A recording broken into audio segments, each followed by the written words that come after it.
नमस्कार, मी स्मिता कुलकर्णी. प्रशासनातील मानवी चेहरा अशी ओळख असलेल्या श्रद्धा बेलसरे खारकर यांचं गोतावळा हे पुस्तक नुकतंच प्रकाशित झालेलं आहे. या पुस्तकातल्या 24 व्यक्तिरेखा रोज एक याप्रमाणे आपल्यासाठी सादर करतोय. तेव्हा जरूर ऐका, अभिप्राय कळवा आणि अशाच उत्तमोत्तम व्हिडिओची माहिती मिळवण्यासाठी चपराकचे हे यूट्यूब चॅनल सबस्क्राईब करायला अजिबात विसरू नका. भगवान दातार. मी औरंगाबादला असताना भगवान दातार माझ्या घराजवळच राहत होता. त्यावेळी बहुतेक मध्यमवर्गीय कुटुंबातल्या तरुणांप्रमाणे भगवान सुद्धा नोकरी करून शिकत होता. माझंही तसंच चालू होतं. गोरापान वर्ण, सरळ नाक, चेहऱ्यावर अत्यंत सोज्वळ भाव असलेला हा उंचापुरा तरुण त्यावेळी अजिंठा दैनिकांमध्ये उपसंपादक म्हणून काम करत होता. त्यावेळी नव्यानं लिहिणाऱ्या कविलेखकांना मराठवाड्यातील 2 दैनिकांचा मोठा आधार वाटायचा. एक दैनिक मराठवाडा आणि दुसरा दैनिक अजिंठा. या दैनिकाच्या रविवार पुरवणीमध्ये खूप चांगले लेख आणि कविता येत असत. आमच्या कवितांनाही इथे अधूनमधून स्थान मिळे. त्यावेळी भगवान आणि रवींद्र धोंगडे हे 2 तरुण औरंगाबादमध्ये वेगवेगळ्या नामवंत गायकांचे कार्यक्रम आयोजित करायचे. त्यांची सरगम नावाची संस्था होती. त्यावेळी पंडित भीमसेन जोशी, प्रभाकर कारेकर, मालिनी राजूरकर अशा कितीतरी नामवंत गायकांची गाणी आम्हाला ऐकायला मिळाली ती याच संस्थेमुळं. भगवानचे सतत काही ना काही छोटे मोठे उपक्रम सुरू असतात. त्याच्या घराच्या शेजारच्या इमारतीत अखिल भारतीय विद्यार्थी परिषदेचं ऑफिस होतं. तिथेही तो खूप चांगलं काम करत असे. खरं तर तो आधीपासूनच संघाचं काम करायचा. त्यानं अनेक व्यक्त्यांच्या व्याख्यानमालाही आयोजित केल्या होत्या. मग काही दिवसांनी भगवान दैनिक लोकमतला गेला. त्याची आणि आमच्या 3 बहिणींच्या नात्याची एक वेगळीच गंमत आहे. तो आधीपासून माझा मित्र आहे. माझी मोठी बहीण माधुरी लोकमतमध्ये काम करत होती. तिचं आडनाव पण दातार आहे, त्यामुळे भगवान तिला वहिनी म्हणायला लागला. छोटी बहीण शुभांगी ही भगवानची शेजारी, त्यामुळे तो तिला शेजारी मानायचा.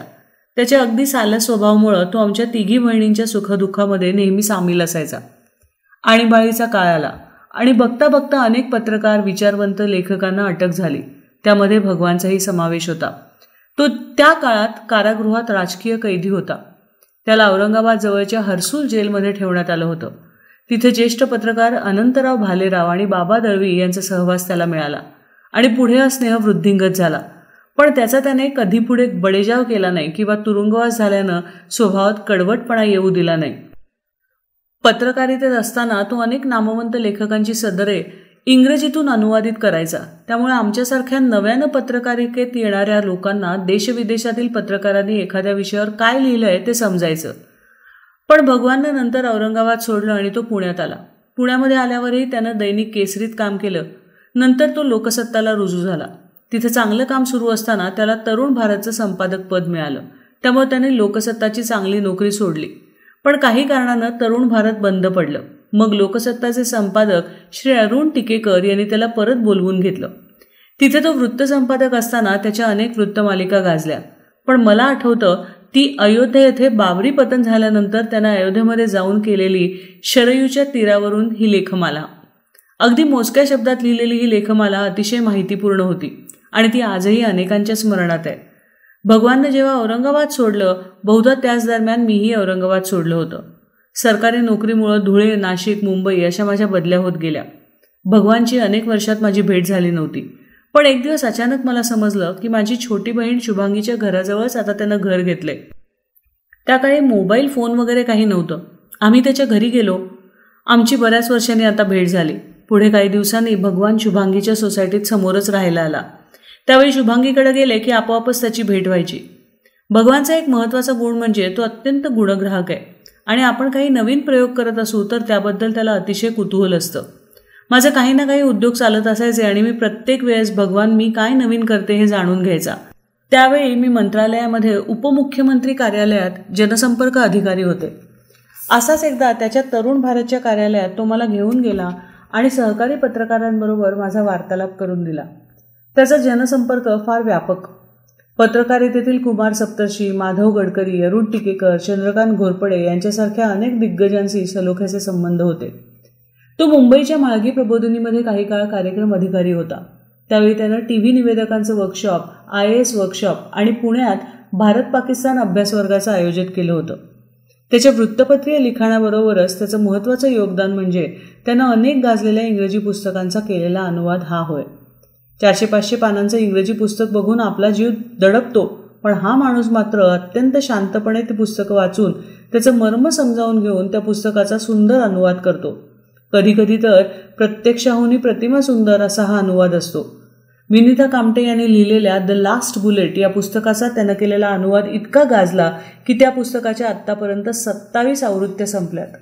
अनेक प्रशासकीय अधिकारी चांगलं काम करतात, पण ते लोकांपर्यंत येत नाही हे लक्षात घेऊन त्यानं कलेक्टिव्ह एनर्जी नावाचं एक पुस्तक काढलं.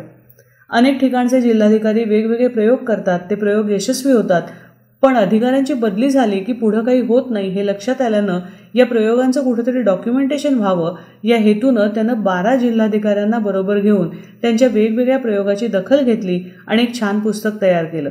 हे पुस्तक पुण्याच्या प्रसिद्ध अमेय प्रकाशननं प्रकाशित केलं होतं. मला आठवतं या पुस्तकाचं प्रकाशन मुंबईला तत्कालीन मुख्यमंत्री माननीय पृथ्वीराज चव्हाण यांच्या हस्ते करण्यात आलं होतं. मुख्यमंत्र्यांनी केवळ 10 मिनिटं वेळ दिला होता. त्यांच्या वर्षा निवासस्थानी वरच्या सभागृहामध्ये हा छोटेखानी कार्यक्रम होणार होता.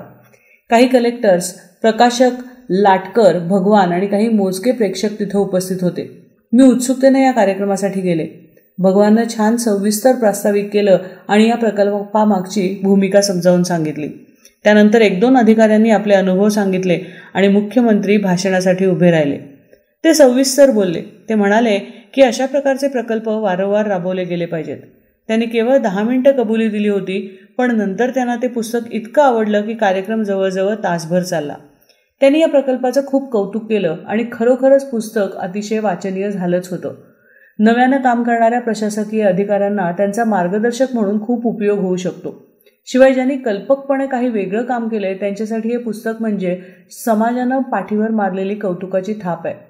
सरकारमध्ये जे डॉक्युमेंटेशन होत नाही अशी जी नेहमी तक्रार असते ते डॉक्युमेंटेशन या पुस्तकाच्या निमित्तानं झालं.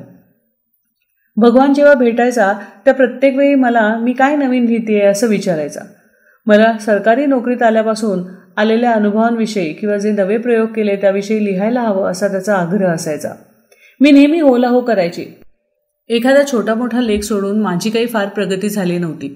मी मंत्रालयात असताना एक दिवस भगवान माझ्याकडे अमेय प्रकाशनचं श्री उल्हास लाटकर यांना घेऊन आला होता.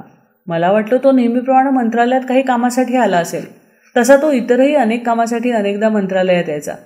त्यांनी माझी लाटकरांशी ओळख करून दिली आणि सांगितलं की आम्ही अमेय प्रकाशनच्या वतीनं तुझं पुस्तक काढायचं ठरवलंय. तू सरकारमध्ये केलेल्या आगळ्या उपक्रमांविषयी लिहायला सुरुवात कर. मला मी पुस्तक छापण्या इतकं काही लिहू शकेल अशी खात्री नव्हती. मी म्हटलं बघूया, कारण माझ्या डोक्यात असा काही विचारच नव्हता. पण भगवाननं पाठपुरावा सोडला नाही. त्यानं सांगितलं की हे पुस्तक झालंच पाहिजे. मग आम्ही त्याचा थोडासा आराखडा ठरवला आणि पुस्तकाचं लेखन सुरू केलं. भगवानच्या कायमच्या तगाद्यामुळं आणि धाकामुळं मी पुस्तक लिहिलं. त्याच्यावरचे सर्व संपादकीय संस्कार त्यानंच निगुतीनं केलं आणि माझं डबल बेल हे पुस्तक प्रकाशित झालं. मला वाटतं त्यानं माझ्यावर माझ्या पुस्तकासाठी जेवढे कष्ट गेले त्यात त्याची 2 पुस्तकं झाली असती. हे करताना आपण काहीतरी उपकार करतोय की फार मोठं वेगळं काही करतोय अशी भावना त्याच्या मनात कधीच नसायची. भगवान कोणाला मदत करतानाही ते काम स्वतःचं आहे असं समजून करतो. तो नेहमीच नव्याच्या शोधात असतो. ऑपरेशन ब्लू स्टार झालं, त्याबद्दल लोकांना फार उत्सुकता होती. या मोहिमेत सहभागी असलेले कॅप्टन ब्रार यांनी लिहिलेलं आत्मकथन भगवाननं अनुवादित केलं. त्याचं एक सुंदर पुस्तक झालं. या पुस्तकाच्या कितीतरी आवृत्त्या प्रकाशित झाल्या. त्यानं अनुवादित केलेल्या पुस्तकात शेवट नसलेल्या अफगाणिस्तानच्या प्रश्नाविषयी या पुस्तकाबरोबरच खासदार पवन वर्मा यांनी लिहिलेल्या बहुचर्चित becoming Indian, major general Shubhi Sood यांनी लिहिलेल्या फील्ड मार्शल माणेकशा, तसंच सत्ता झुकली, शहीद भगतसिंग याचं चरित्र, परमवीर गाथा, शौर्य गाथा, परमेश्वर विवेकानंदन यांनी लिहिलेल्या विवेकानंद आणि Karl Marx, the Modi years, Gita, गांधींच्या नजरेतून अशा असंख्य पुस्तकांचा समावेश आहे. एंडिंग करप्शन हे माजी दक्षता आयोगाचे अध्यक्ष यांचं अनुवादित पुस्तक प्रकाशनाच्या वाटेवर आहे. भगवानला अशा कामाबद्दल अनेक पुरस्कार मिळालेत. नुकताच त्याला ग्रंथ उत्तेजक मंडळाचा पुरस्कारही मिळालाय. मी तर कधीकधी भगवानला गमतीनं म्हणते सुद्धा, बाबा ती हिंदीत म्हण आहे ना, भगवान देता है तो छप्पर फाडके देता है. मराठी वाचकांच्या दृष्टीनं ती हिंदी म्हण तुलाही अगदी तंतोतंत लागू पडते.